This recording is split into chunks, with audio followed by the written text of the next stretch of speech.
Hey guys, it's Jason, DragonWolfTech.com. Today's topic is on how to explain Bitcoin.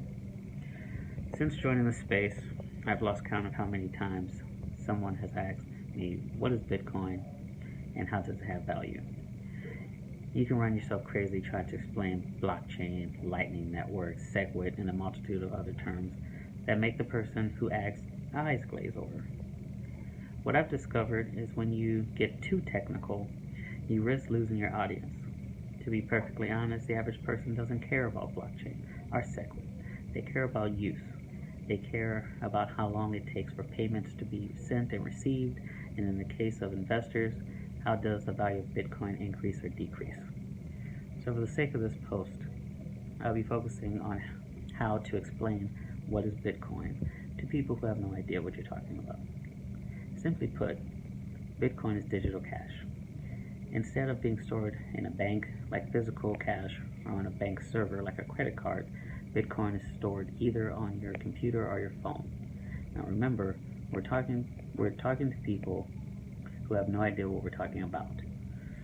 Bitcoin is decentralized, meaning it is not controlled by any one individual, bank, organization, or government. Unlike credit cards, Bitcoin is peer-to-peer, like physical cash before it.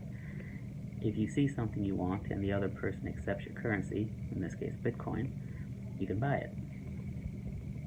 Now, where it gets difficult is when people ask, how does Bitcoin have value? Why is it so expensive to get?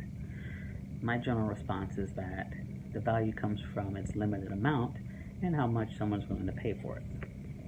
I then explain that to be able to use Bitcoin, you don't have to buy a Bitcoin. You can buy a portion of Bitcoin based on what you're trying to do. For example, if your intention is to buy a book using Bitcoin and that book costs $29.99, you would go online and see how much that is in Bitcoin. If the seller of that book accepts Bitcoin, you find their Bitcoin address, or they give it to you, enter it into your wallet, or scan their QR code. And then enter the needed amount. Once they receive confirmation, they send you your book. That's it. Explaining Bitcoin is relatively easy if you can avoid too much technical jargon. Of course, because Bitcoin lives on the internet, there's always going to be some technical jargon involved because you're talking about code. But always, and this is very important, please remember your audience. Keep it simple, guys.